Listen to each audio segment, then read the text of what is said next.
buenas noches, amados amigos e irmãos presentes. Muito boa noite, amados amigos e irmãos presentes. É para mim uma bênção grande estar com vocês nesta ocasião para compartilhar uns momentos de companheirismo ao redor da Palavra de Deus e seu programa correspondente a este tempo final.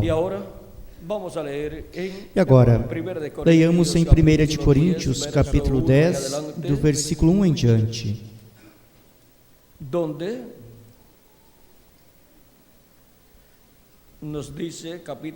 Onde nos diz, capítulo 1, ou capítulo 10, do versículo 1 até o 6, de 1 de Coríntios. São Paulo diz: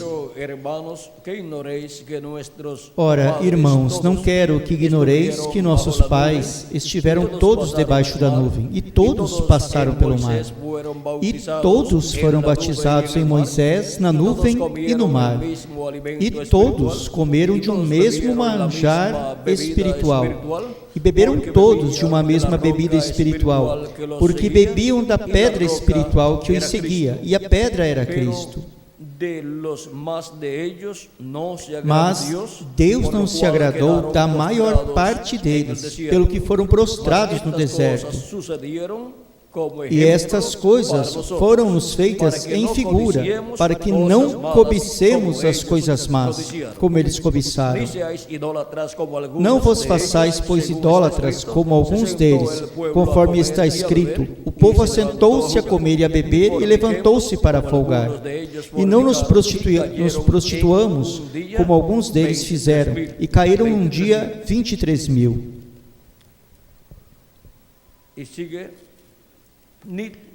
E continua dizendo: e não tentemos ao Senhor, como também alguns deles o tentaram e pereceram pelas serpentes. E não murmuremos, como também alguns deles murmuraram e pereceram pelo destruidor.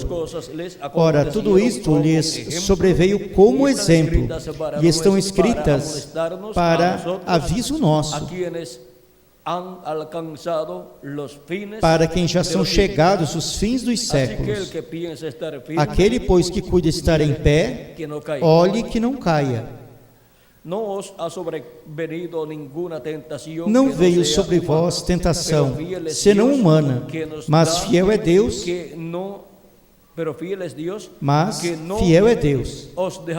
que vos não deixará tentar acima do que podeis. Antes, com a tentação, dará também o escape, para que a possais suportar. Portanto, meus amados, fugi da idolatria. Falo como a entendidos. Julgai vós mesmos o que digo. E leio também no Êxodo capítulo 17,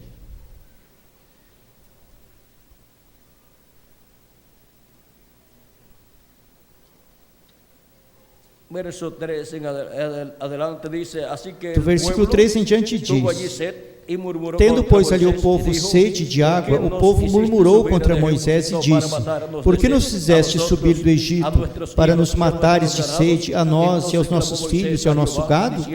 E clamou Moisés a Jeová, dizendo: que farei a este povo? Daqui a pouco me apedrejarão. E Jeová disse a Moisés: então disse Jeová a Moisés: passa diante do povo e toma contigo alguns dos anciãos de Israel, e toma na tua mão a tua vara com que feriste o rio, e vai. Ou seja, golpeou o mar vermelho. Eis que eu estarei ali diante de ti sobre a rocha em Horebe, e tu ferirás a rocha, e dela sairão águas, e o povo beberá. E Moisés assim o fez diante dos olhos dos anciãos de Israel, e chamou o nome daquele lugar Massá e Meribá, por causa da contenda dos filhos de Israel, e porque tentaram a Jeová, dizendo: está, pois, Jeová entre nós ou não? Que Deus abençoe nossas almas com sua palavra e nos permita compreendê-la. Podem se sentar, por favor. O apóstolo São Paulo nos ensina que a rocha que seguia ao povo hebreu era Cristo. E agora vejam vocês, tudo o que aconteceu lá é um exemplo, é tipo e figura das coisas que aconteceriam. E agora, o reverendo William Branham nos diz, em sua mensagem, no livro de Citações, página 148, parágrafo 13 e 21, que é um extrato da mensagem Escolhendo uma Noiva, na página 30 diz: vocês têm que fazer algo para simbolizá-lo. Como um homem pôs algum sal em um frasco e lançou-lhe água e disse: assim diz o Senhor, que haja água doce. Esse foi quem? Eliseu. Quando as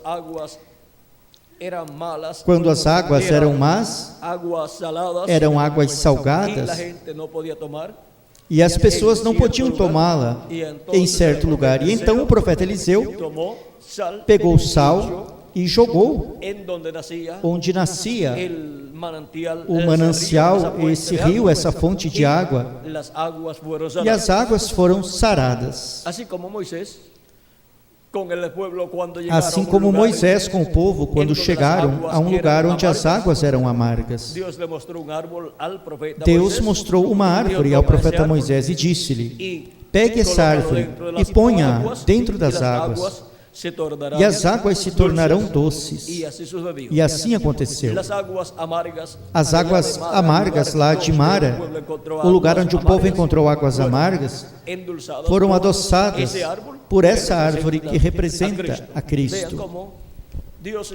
Vejam como Deus está representando a Cristo desde o Antigo Testamento até o Novo Testamento. E no Novo Testamento se materializam esses símbolos que representam a Cristo.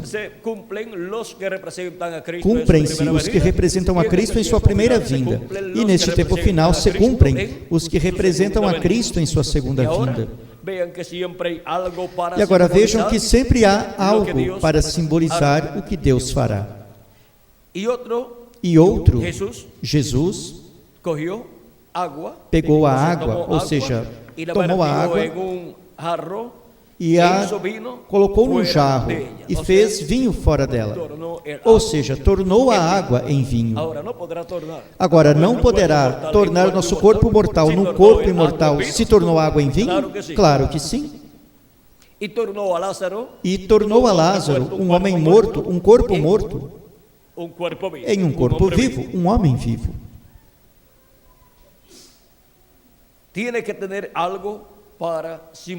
Tem que ter algo para simbolizá-lo. E isso é o que isso foi que subiu ao ar e desceu. O que começou esse pequeno redemoinho, jogando o ar, a rocha na montanha Sunset, pôr do sol. E esse monte pôr do sol, lá no tempo do nosso irmão Branham, sobre o qual aconteceram estas coisas, agora é tipo e figura do monte de Deus, que é o monte do pôr do sol, que é a igreja do Senhor Jesus Cristo. E agora vejam como sempre tem algo para simbolizá-lo, para representá-lo. E é por isso que vocês encontram através da Bíblia todos esses símbolos, todas essas coisas que aconteceram no passado, o qual depois é símbolo da primeira e da segunda vinda de Cristo. E a rocha que o profeta Moisés feriu lá no Monte Horebe, essa rocha de Horebe representa a Cristo em sua primeira vinda. E Moisés feriu essa rocha com a vara de Deus. E a rocha deu águas, como Deus dissera ao profeta Moisés, para todo o povo, representando a segunda vinda de Cristo, sendo ferido na cruz do Calvário, para dar água ao povo. Cristo, numa ocasião, lá em São João, capítulo 7, do versículo 37 ao 39, diz assim a Escritura: E no último dia, o grande dia da festa, Jesus pôs-se em pé e clamou, dizendo: Se alguém tem sede, venha a mim e beba. Quem crê em mim, como diz a Escritura, rios de água viva correrão do seu ventre. E isto disse ele do Espírito que haviam de receber os que nele crescem, porque o Espírito Santo ainda não fora dado, por ainda Jesus não ter sido glorificado. Agora, vejam como esta rocha que é Cristo promete dar ao povo água para todo aquele que tem sede. Assim como o povo hebreu estava com sede. E Deus lhe deu água da rocha, usando ao profeta Moisés, ferindo essa rocha. E agora Cristo é a rocha, o qual foi ferido na cruz do Calvário, conforme as profecias correspondentes à primeira vinda de Cristo e a sua morte na cruz do Calvário, para dar ao povo a água do Espírito Santo e assim receber água de vida eterna.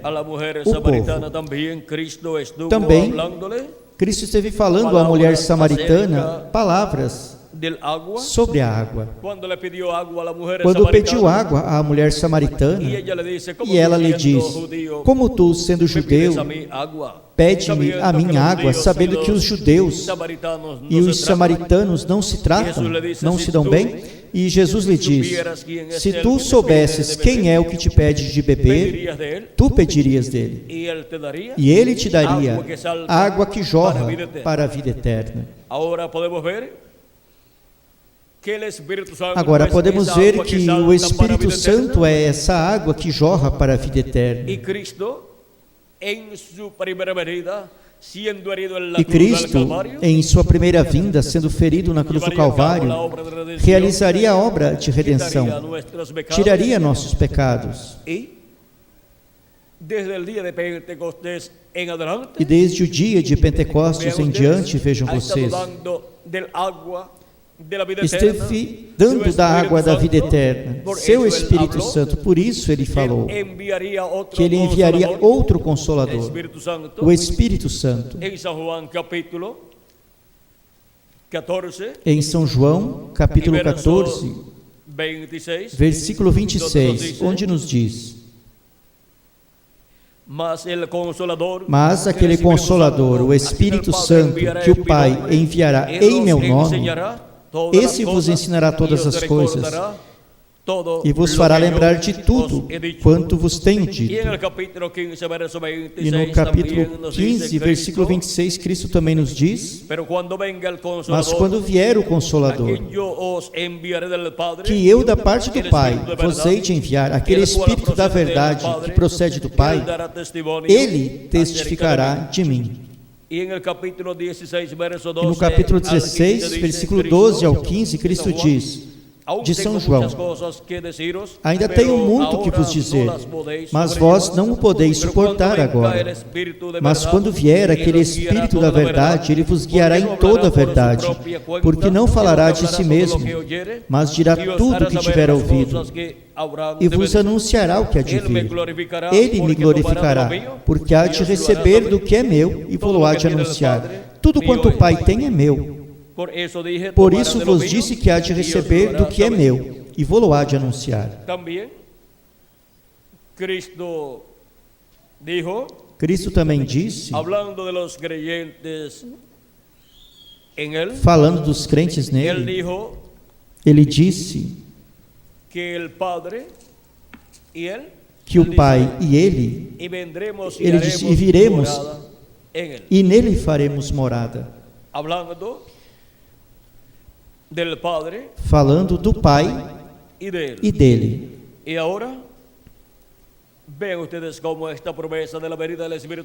E agora vejam vocês como esta promessa da vinda do Espírito Santo, desde o dia de Pentecostes em diante, esteve sendo cumprida, e a rocha ferida na cruz do Calvário esteve dando água de vida eterna a todos os crentes nele.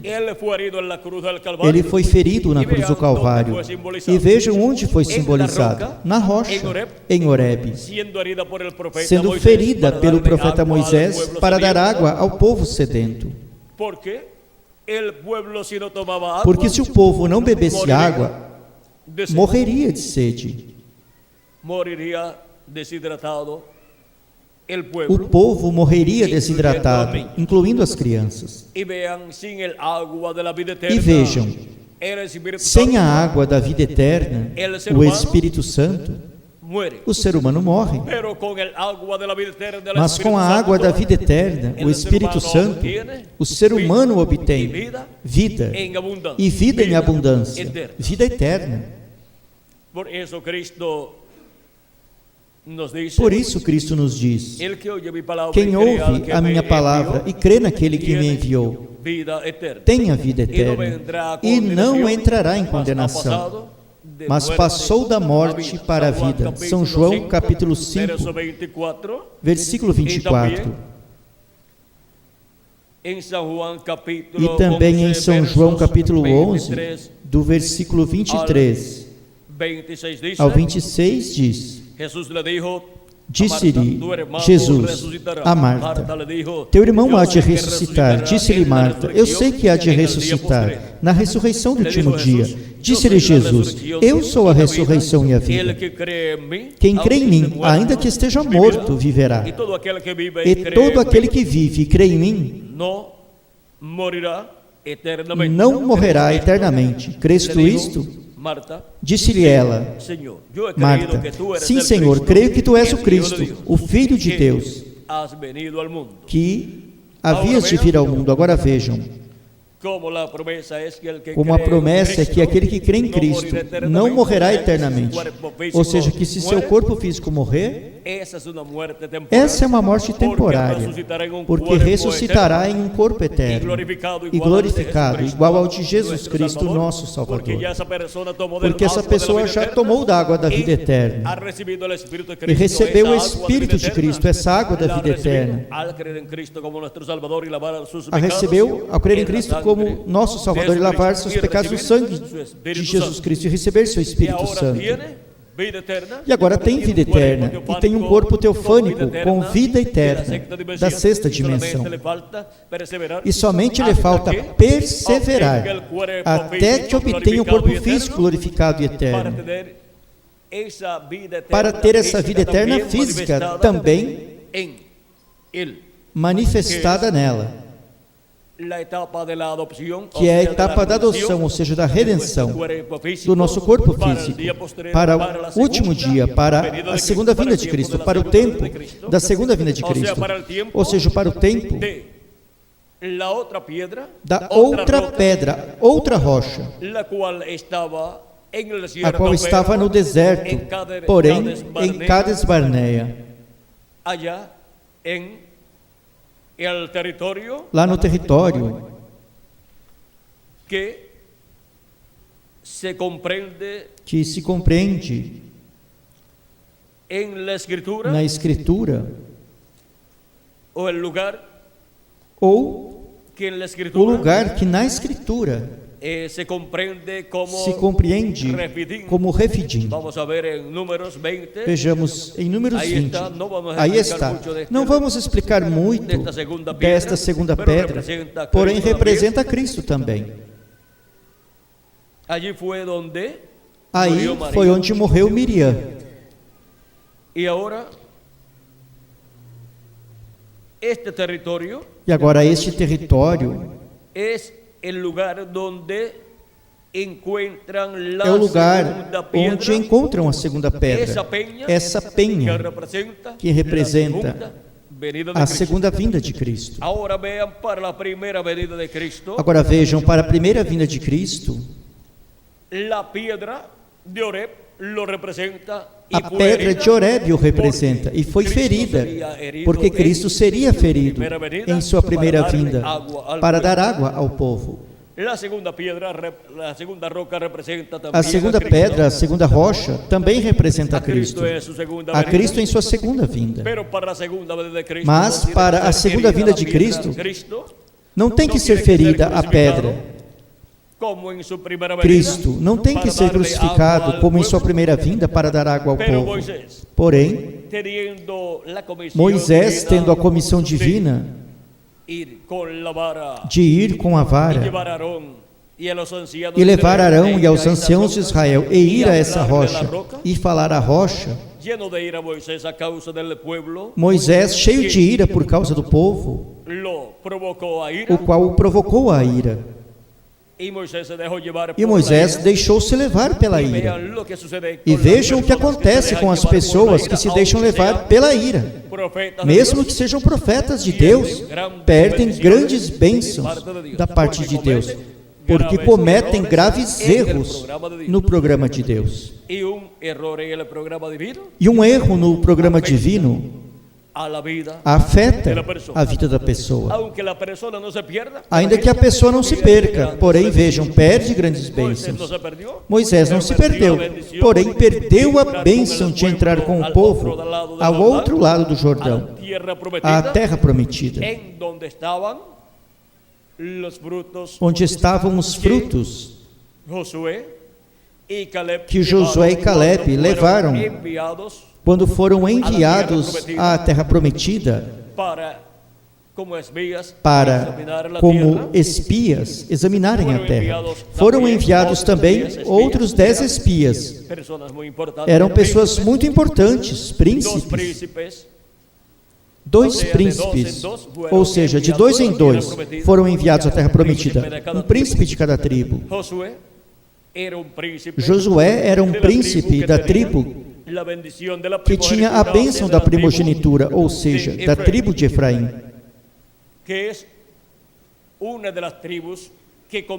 que é uma das tribos que compõe a tribo de José. A outra tribo que compõe a tribo de José é a tribo de Manassés. E o outro que foi enviado com Josué foi Caleb, da tribo de Judá. Vejam, essas 2 tribos têm uma bênção muito grande aqui, representada em Josué e Caleb. Um da tribo de Judá e o outro da tribo de Efraim. E essas são as tribos que têm grandes bênçãos. Da tribo de Judá viria o cumprimento da primeira vinda de Cristo. E agora, da tribo de Efraim vem o cumprimento da segunda vinda de Cristo, porque a tribo de Efraim, e Efraim representa a igreja do Senhor Jesus Cristo, e a igreja do Senhor Jesus Cristo aqui esteve por 2000 anos esperando a segunda vinda de Cristo. O povo hebreu ainda está esperando a primeira vinda de Cristo, porque não reconheceu a primeira vinda de Cristo há 2000 anos atrás. Agora vejam como em Josué e Caleb estão representadas a primeira e a segunda vinda de Cristo. E agora, aí estão essas 2 bênçãos. Por isso nos fala na bênção que Jacó lançou a seus filhos, fala-nos da bênção que lançou sobre Judá, e também nos fala da bênção que lançou sobre José, o qual tinha primogenitura, e por isso teve uma bênção dupla. Teve uma bênção dupla de 2 tribos, e teve uma bênção dupla quanto à herança de território, de gente e de nome também. A tribo de José se menciona como a tribo de Efraim e a tribo de Manassés. Vejam como é mencionada a tribo de José. Quando se diz a tribo de José, pois não é preciso usar os nomes Efraim e Manassés.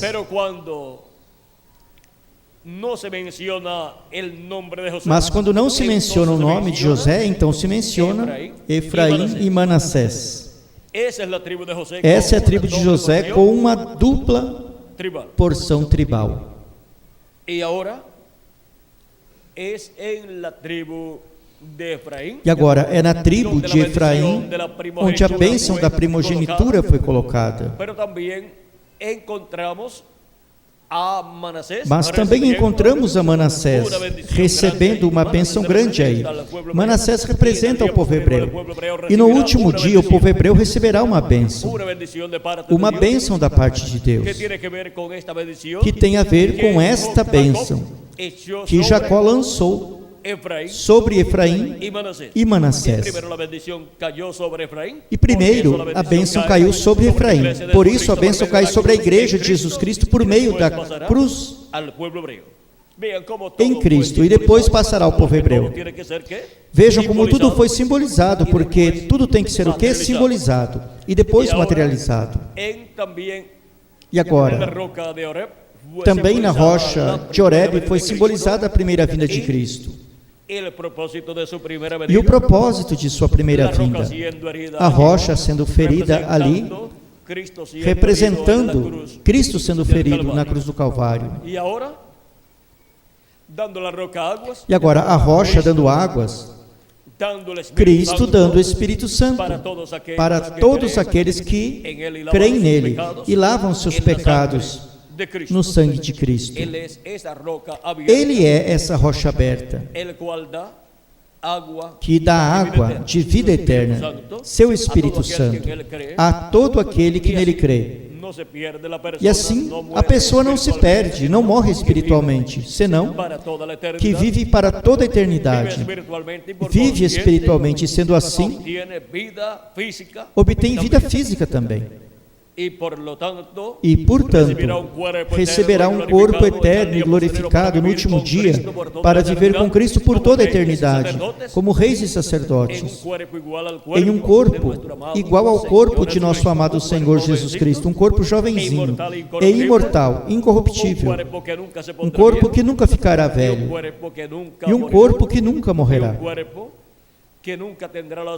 E um corpo que nunca terá os problemas que temos neste corpo. Um corpo igual ao de nosso amado Senhor Jesus Cristo. Por isso é que é preciso tomar da água da penha de Horebe, que é tomar do Espírito Santo, de Cristo, a rocha ferida na cruz do Calvário. E agora, vejam como tudo foi simbolizado no Antigo Testamento, para depois no Novo Testamento, Deus cumprir, materializar todos esses símbolos. E agora, vejam por que Cristo disse: se alguém tem sede, venha a mim e beba. Falando do Espírito Santo, que haveriam de receber, que haveria de receber cada crente em Cristo. Ele é essa rocha que dá água de vida eterna a todas as pessoas. E para o tempo final, temos a promessa de Apocalipse, capítulo 22, versículo 6, onde diz, primeiro capítulo 21, versículo 6, diz, e disse-me, está feito, eu sou o alfa e o ômega, o princípio e o fim. A quem tiver sede, eu lhe darei gratuitamente da fonte da água da vida. O que vencer herdará todas as coisas, e eu serei seu Deus, e ele será meu filho. E em Apocalipse capítulo 22, do versículo 16 ao 17 diz, eu, Jesus, enviei o meu anjo para vos testificar estas coisas nas igrejas. Eu sou a raiz e a geração de Davi, a resplandecente estrela da manhã. E o Espírito e a esposa dizem: vem. E quem ouve, diga: vem. E quem tem sede, venha. E quem quiser, tome de graça da água da vida. E assim como tomamos da água da vida gratuitamente, da rocha, Cristo em sua primeira vinda, para obter um corpo eterno da sexta dimensão, assim tomamos de seu Espírito Santo, ao recebê-lo como nosso Salvador, lavar nossos pecados no sangue de Cristo e receber seu Espírito Santo, e assim receber um corpo teofânico da sexta dimensão com vida eterna. Para o último dia estaremos tomando também da rocha ferida por Moisés, lá em Cades Barneia, para obter um corpo eterno glorificado, como ele prometeu. Mas recordem, Moisés cometeu um grave erro que custou-lhe não entrar à terra prometida e causou a ira ou indignação de Deus contra Moisés, porque feriu a rocha, e a rocha era Cristo, representando a segunda vinda de Cristo, e essa rocha não podia ser ferida, porque a segunda vinda de Cristo não é para que Cristo seja ferido numa cruz, como foi ferido em sua primeira vinda, porque ele já realizou a obra de redenção na cruz do Calvário. Não se requeria uma segunda crucificação. E Moisés, ferindo a rocha, ainda quando Deus lhe disse: fale, porque falando daria água, a rocha daria água para o povo. Mas agora, vejam vocês, Moisés ferindo a rocha está representando aí, simbolizando uma segunda crucificação para Cristo, a rocha. E por quanto não pode ser física, porque já se cumpriu em sua primeira vinda, é uma crucificação espiritual, onde toda pessoa que se levante contra a segunda vinda de Cristo e fale contra a segunda vinda de Cristo e persiga a segunda vinda de Cristo, está efetuando uma segunda crucificação. Uma segunda crucificação será equivalente à crucificação de Cristo há 2000 anos atrás. E as pessoas terão suas consequências, as que se levantem contra a segunda vinda de Cristo. Agora, a segunda vinda de Cristo nos dará água para não morrermos, senão para os mortos em Cristo serem ressuscitados em corpos eternos, se nós que vivemos sermos transformados, porque nos dará fé para ser transformados e raptados neste tempo final. Agora vejam a bênção tão grande de Cristo, a rocha, representado na rocha do Monte Horebe, essa rocha de Horebe, lá no Sinai, em frente ao Sinai, onde Deus deu ao povo hebreu as leis, depois de ter bebido ou tomado da água, da rocha. Depois passaram ao Monte Sinai, naqueles dias, para receberem as leis divinas. E aí isso nos fala das primícias do Espírito, do batismo do Espírito Santo. E depois, tomando da segunda rocha em Cades Barneia, nos fala da adoção, nos fala da ressurreição dos mortos em Cristo e da transformação de nós, os que vivemos. tomando dessa rocha, recebemos a fé para ser transformados e raptados no último dia. Os que vivemos e os mortos em Cristo para serem ressuscitados em corpos eternos. Agora vejam como Cristo representou-se na rocha de Horebe e também na rocha lá em Cades Barneia, lá em Refidim ou Rafadim. Agora podemos ver como antes de Deus fazer algo em seu programa, o representa, o simboliza nessas coisas que algumas vezes são eventos na história do povo hebreu, ou até mesmo do cristianismo também, porém que depois são tipo e figura de coisas que Deus fará em seu programa.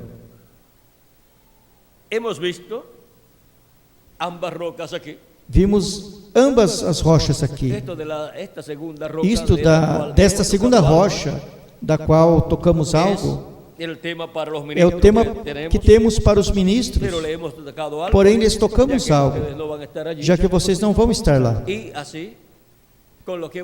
E assim, com o que tocamos, podem ter um quadro claro do que é a rocha do Monte Horebe e o que é a segunda rocha, a rocha em Cades Barneia. Estão distantes, porém representam a Cristo, nosso Salvador. Vejam, no mapa, temos aqui, depois eu recolho. Temos aqui o Monte Sinai, temos aqui o deserto de Sim, e foi por esta área que esteve a primeira rocha em Refidim. E aqui em Cades Barneia, Refidim é por aí, pelo Monte Horebe e a rocha de Horebe. Estava colocando Refidim por lá, por Cades Barneia, porém é aqui onde esteve a primeira rocha. Isto é aqui em frente ao Monte Sinai. E depois a segunda rocha é em Cades Barneia, ou Cades Barnea,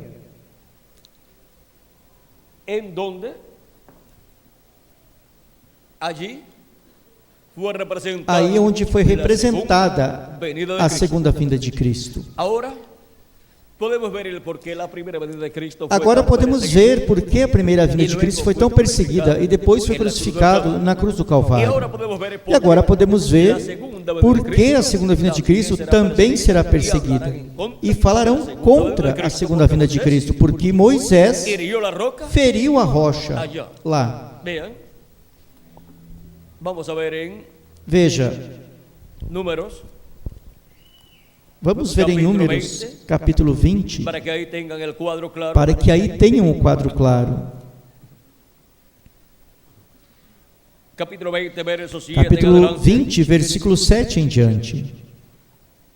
Diz, e Jeová falou a Moisés, dizendo: toma a vara e ajunta a congregação, tu e Arão teu irmão, e falai à rocha perante os seus olhos, como diz, e falai à rocha à vista deles, e dará a sua água, assim lhes tirarás água da rocha, e darás a beber à congregação e aos seus animais. Então Moisés tomou a vara de diante de Jeová, como ele lhe tinha ordenado. E Moisés e Arão reuniram a congregação diante da rocha. E Moisés disse-lhes: ouvi agora, rebeldes, ou seja, estava cheio de ira. E não se pode falar a palavra de Deus para o povo de Deus cheio de ira, incomodado com o povo. porque a pessoa vai cometer um erro. Porventura tiraremos água desta rocha para vós? Então Moisés levantou a sua mão e feriu a rocha 2 vezes com a sua vara, e saíram muitas águas, e bebeu a congregação e os seus animais. E para o povo tudo se via bem, mas não importa como as pessoas vejam as coisas, é como Deus as vê. E as coisas têm que ser feitas de acordo a como Deus disse que se faça. Qualquer pessoa podia dizer: pois olhe, Moisés teve êxito, tirou água da rocha. Não importa o êxito que uma pessoa tem. Se o obtém atuando contrário a como Deus disse, mesmo que haja obtido êxito, essa pessoa terá problemas com Deus, porque obteve-o, mas quebrantando a ordem divina, quebrantando o programa de Deus. E aí Moisés quebrantou o programa da segunda vinda de Cristo, representado aí nessa rocha. E agora vejamos quais foram as consequências para Moisés. Ainda que para o povo, vejam vocês, tudo pareceu uma bênção, porque receberam água, que era o que o povo queria. Mas vejam, e Jeová disse a Moisés e Arão: porquanto não crestes em mim. Qual foi a causa aí? Porquanto não crestes em mim. E os que estarão ferindo a rocha em sua segunda vinda serão os que não estarão crendo nele na segunda vinda de Cristo.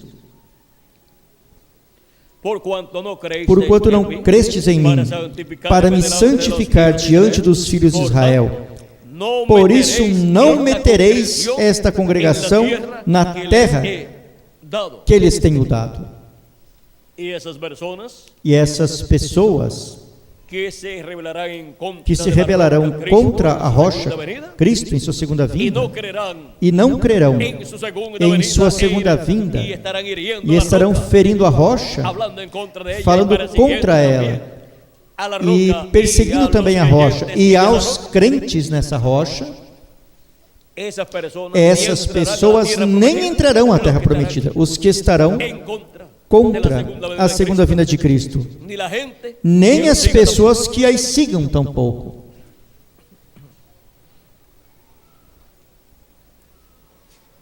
Não metereis esta congregação na terra que eles tenham dado. Estas são as águas da contenda, pelas quais contenderam os filhos de Israel com Jeová, e ele santificou-se neles.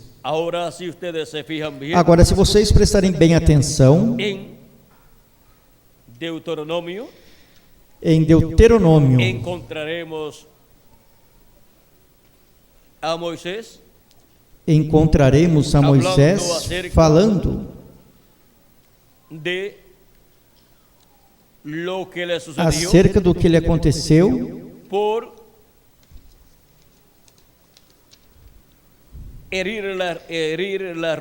por ferir a rocha ali. Vejamos o que Moisés diz que lhe aconteceu. Em Deuteronômio capítulo 34, do versículo 1 em diante diz: então subiu Moisés das campinas de Moabe ao monte de Nebo, ao cume de Pisga, que está defronte de Jericó. E Jeová mostrou-lhe toda a terra, desde Gileade até Dan, e todo o Naftali, e a terra de Efraim e Manassés, e toda a terra de Judá, até o mar ocidental, o Negueb, e ao sul, e a campina do vale de Jericó, e a cidade das palmeiras até Zoar. E disse-lhe Jeová: esta é a terra de que jurei a Abraão, Isaque e Jacó, dizendo: a tua descendência a darei. Mostro-te para a veres com os teus olhos, porém para lá não passarás. Assim morreu ali Moisés, servo de Jeová, na terra de Moabe, conforme o dito de Jeová. e o sepultou em um vale na terra de Moabe, defronte de Bet-peor, e ninguém tem sabido até hoje a sua sepultura. Era Moisés da idade de 120 anos quando morreu. Os seus olhos nunca se escureceram, nem perdeu o seu vigor, ou seja, que sua vista se manteve bem. Nunca se escureceram, ou seja, não perdeu sua visão. Ainda com 120 anos de idade. Em Deuteronômio capítulo 3, versículo 23, Moisés também nos explica por que ele não entraria à terra prometida. Capítulo, vejamos.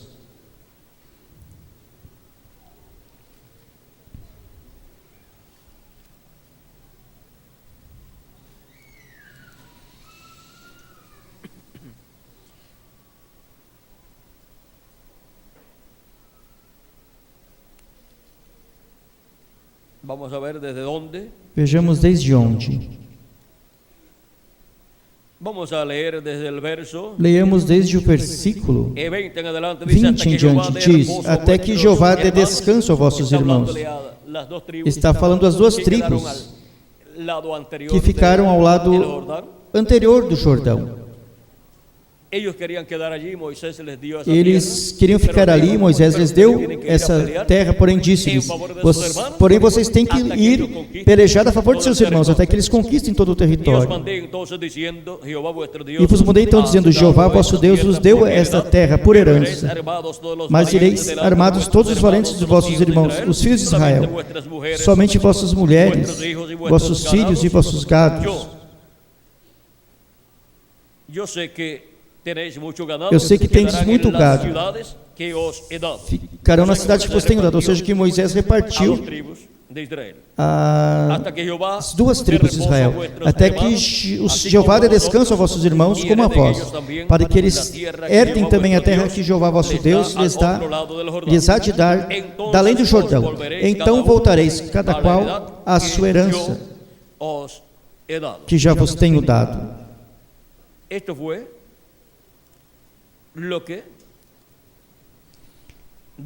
Isto foi o que Deus lhes disse aqui a essas duas tribos. E agora segue dizendo: também dei ordem a Josué no mesmo tempo, dizendo: os teus olhos veem tudo que Jeová vosso Deus tem feito a esses dois reis.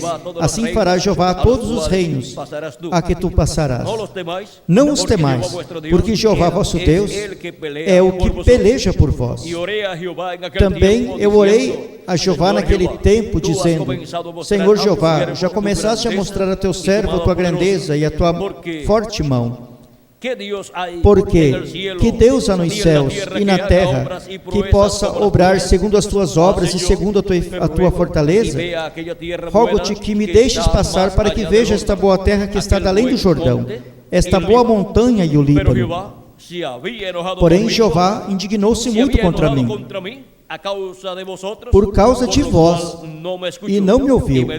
Antes me disse Jeová: basta, não me fales mais deste assunto. Sobe ao cume de Pisga e levanta os teus olhos ao ocidente, e ao norte, ao sul e ao oriente, e vê com os teus olhos, porque não passarás este Jordão.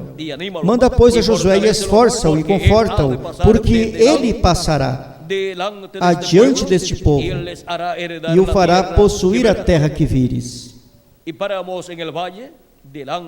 Assim ficamos neste vale defronte de Bet-peor. E ali foi onde Moisés terminou seus dias de ministério. E vejam vocês, passou o povo com o sucessor de Moisés, que foi Josué, ao qual Moisés pôs um nome novo, porque como Josué se chamava? Oséias, filho de Nun. E agora Moisés lhe põe o nome de Josué, que significa Salvador ou Redentor.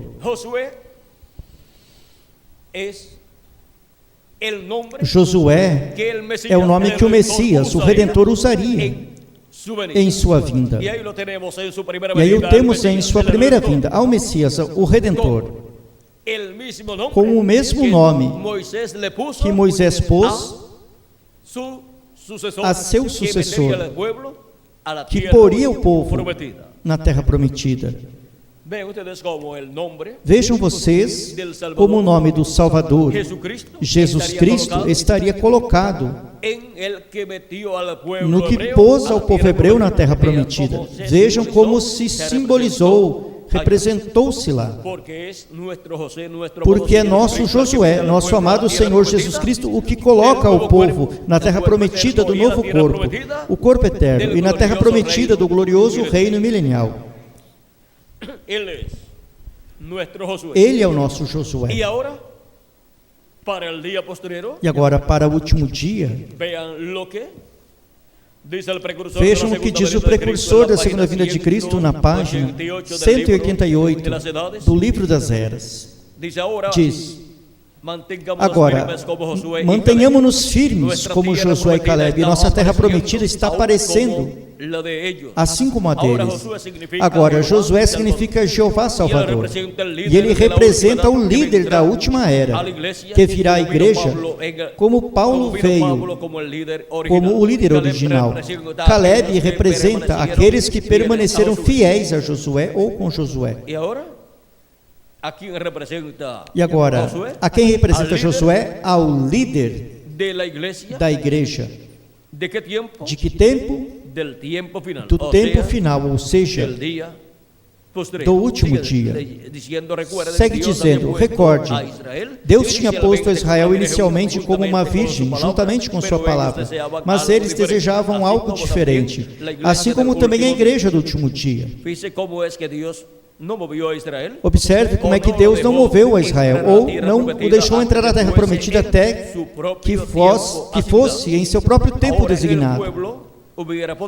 Agora, o povo poderia ter pressionado sobre Josué, o líder, dizendo: a terra é nossa, avancemos para tomá-la. Josué, tu estás acabado. Melhor dizendo, perdeste tua comissão, não tens o poder que antes tinhas. Antes ouvias de Deus e conhecias a vontade de Deus e atuavas eficazmente. Algo anda mal contigo, porém Josué era um profeta enviado por Deus, e ele conhecia as promessas de Deus e esperava nelas. Ele esperava até obter uma decisão clara e definitiva de Deus. E quando chegou o tempo para se mover, Deus pôs nas mãos de Josué a direção completa, porque ele havia ficado com a palavra. Deus podia confiar em Josué, mas não nos demais. Assim se repetirá neste último dia o mesmo problema, as mesmas exigências. E o último dia é o último dia, que é o sétimo milênio, onde o povo entrará à terra prometida do novo corpo e à terra prometida do glorioso reino milenial de Cristo.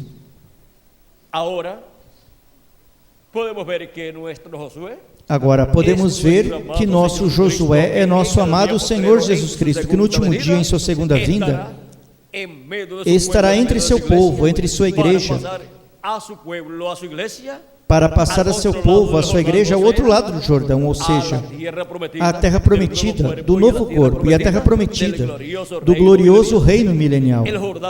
O Jordão representa a morte, e passar a seco ao outro lado do Jordão representa a transformação de nós que vivemos, estando vivos, passar a terra prometida do novo corpo, sem ver morte.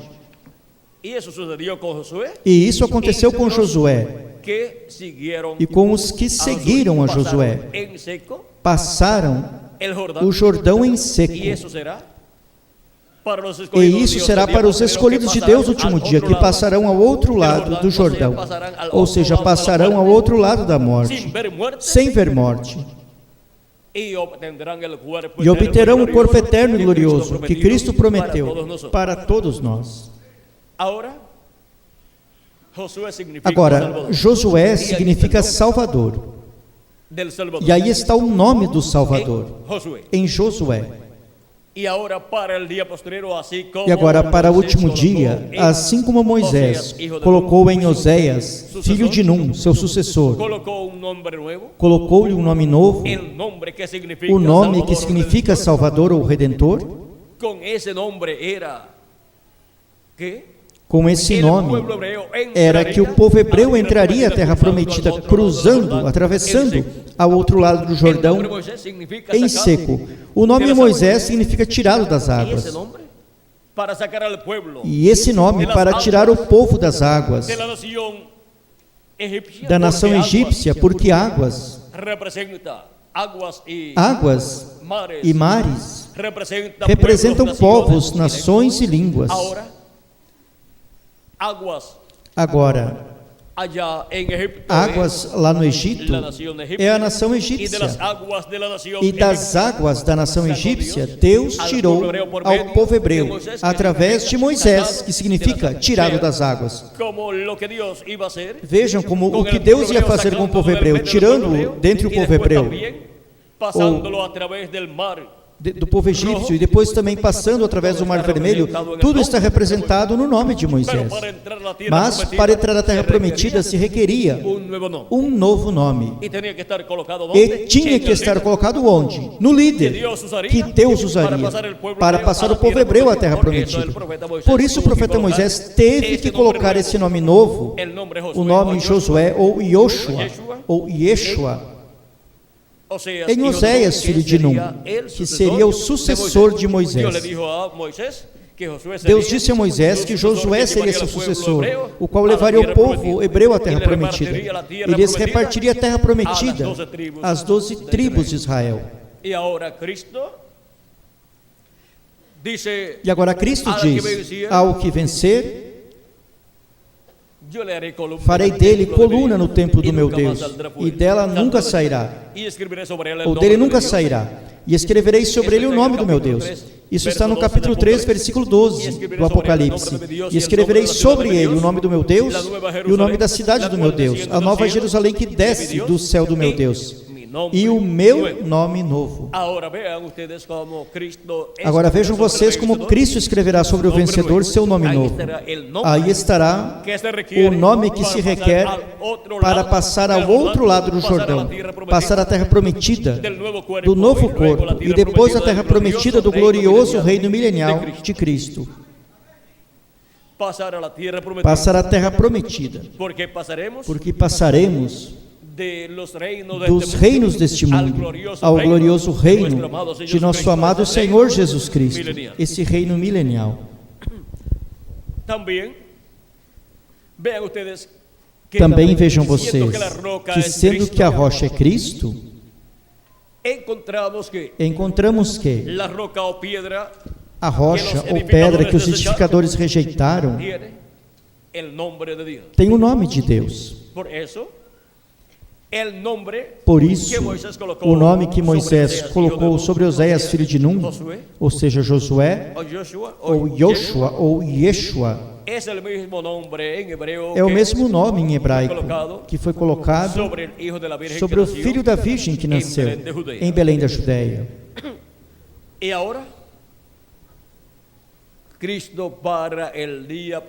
agora Cristo, para o último dia,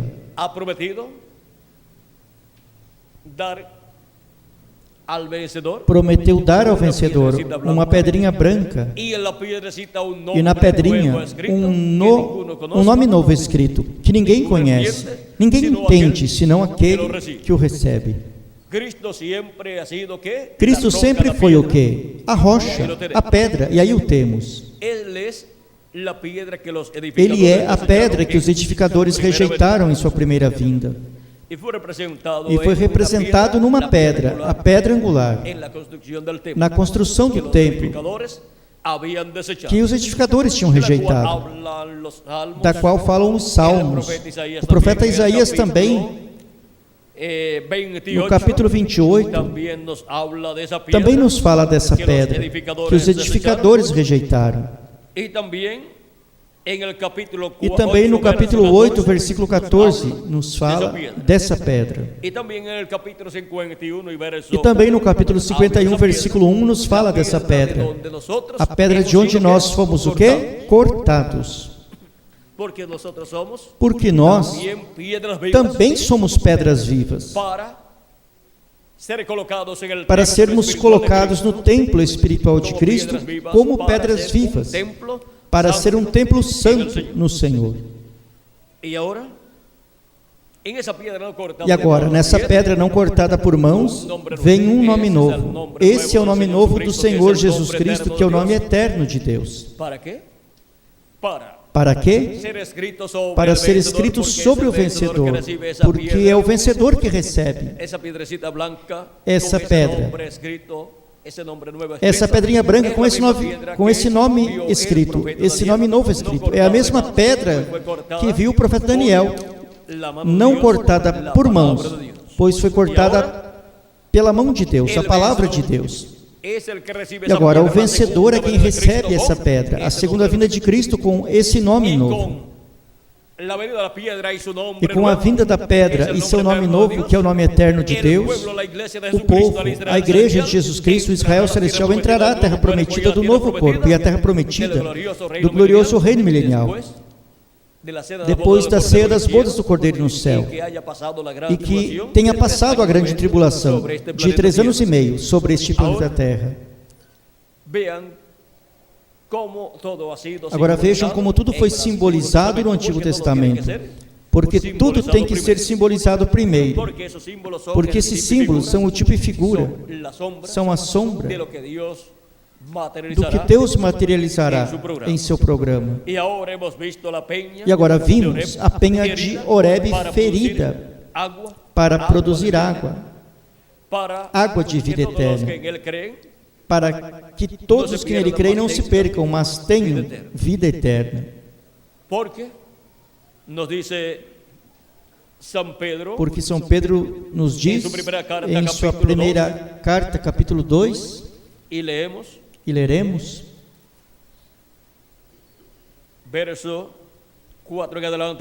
versículo 4 em diante diz: e chegando-vos para ele, pedra viva, reprovada na verdade pelos homens, mas para com Deus eleita e preciosa.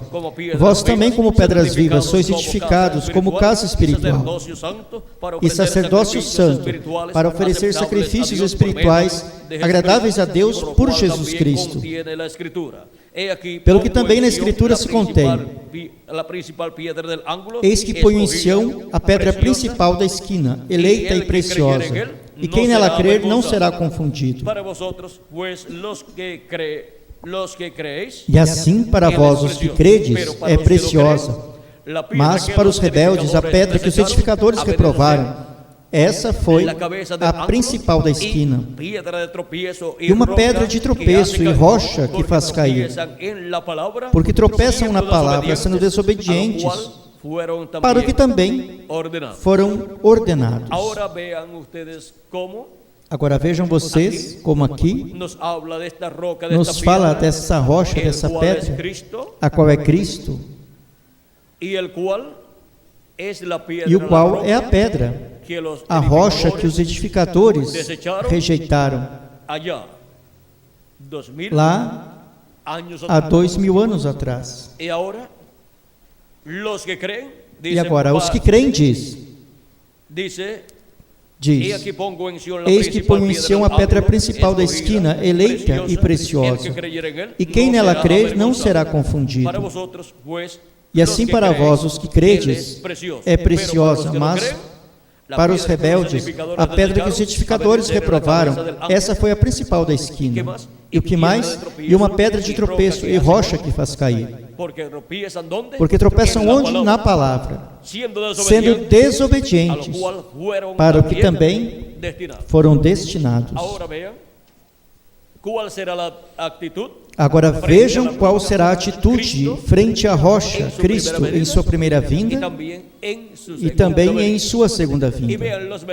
E vejam os benefícios que recebem os que creem na rocha, Cristo em sua primeira vinda e em sua segunda vinda. A rocha, a penha de Horebe, em sua primeira vinda, e a rocha lá em Cades Barneia, em sua segunda vinda. Temos visto a penha em Horebe, ferida, para produzir água, ou seja, água de vida eterna. Esse é Cristo, crucificado na cruz do Calvário, para produzir água de vida eterna para todos os que têm seus nomes escritos onde? No livro da vida do Cordeiro. Por isso produz o novo nascimento em todos aqueles que creem em Cristo como seu Salvador e lavam seus pecados no sangue de Cristo e recebem seu Espírito Santo e assim recebem vida eterna. E assim as palavras de Cristo: se alguém tem sede, venha a mim e beba. E diz: quem crê em mim, como diz a Escritura, rios de água viva correrão do seu interior, ou do seu ventre, falando do Espírito que haviam de receber, do Espírito Santo, que é um rio de água de vida eterna, correndo pelo interior de todos os crentes em Cristo. Porque quem não nasça de novo da água do Espírito, não pode entrar ao reino de Deus. São João capítulo 3, versículo 1 ao 6. Vimos a penha em Horebe ferida, a primeira vinda de Cristo, sendo ferido na cruz do Calvário, para produzir água de vida eterna, e assim produzir em nós o novo nascimento, assim como nos santos das eras passadas. Cristo é a penha em Horebe, ferida, para produzir água, a água da vida eterna. Foi para mim um privilégio muito grande estar com vocês, dando-lhes testemunho da penha de Horebe, ferida, para dar água, da qual nós temos tomado, temos bebido, e por isso nos deu vida eterna. E ainda que o nosso corpo físico morra, como aconteceu com os santos das eras passadas, não há nenhum problema, já temos vida eterna. Vamos viver no paraíso, num corpo glorificado, no corpo glorificado, ou corpo teofânico, que recebemos ao crer em Cristo e nascermos de novo. E depois regressaremos em corpos eternos. Porém, se permanecermos vivos até que os mortos em Cristo ressuscitem, então não teremos que morrer. Senão, é somente ser transformados e assim passar o Jordão em seco. Passar em seco ao outro lado da morte, ao outro lado do Jordão. E faremos isto com nosso Josué, nosso Senhor Jesus Cristo, em sua segunda vinda. Faremos isso com Cristo, a penha ferida, o qual está representado em sua segunda vinda, na segunda rocha ou penha, que representa Cristo também. Bom, mas primeiro é preciso tomar da primeira rocha, da primeira penha, da primeira vinda de Cristo, para obter vida eterna, para obter o novo nascimento. E depois tomar da segunda rocha, para poder obter a fé, para ser transformados e raptados neste tempo final, e levados à ceia das bodas do Cordeiro no céu. E quando vocês me veem aí escrevendo, algumas vezes sigo falando e sigo escrevendo aí. Algumas vezes estou anotando alguma citação bíblica ou alguma coisa que me chega. E se deixo para terminar e depois escrever lá, pode se escapar de mim. E se chego no momento, eu escrevo e algumas vezes dou a vocês também, se tem a ver com o que você está falando nesse momento. Mas se tem a ver com outra coisa e chega, anoto aí. Como viram agorinha que estava anotando algo em algum lugar acerca do que foi, vamos ver por aqui. Estive anotando algo sitio, em algum lugar. y eso después yo por ahí lo busco, Isso depois eu busco por aí y veo a qué se e refería vejo ao que se referia eso que fue apuntado, isso que foi anotado. y ahí pues lo usaremos, E aí, en pois, estos o días usaremos también, nestes dias também, si Dios nos permite. se Deus nos permite. Bueno, Bom, la peña a penha em Horebe, ferida para produzir agua. água. Que Deus, Que Deus continue abençoando a todos e novamente conosco o reverendo Miguel Bermudes Marim para continuar e concluir a nossa parte nesta ocasião. Que Deus les abençoe e lhes guarde a todos.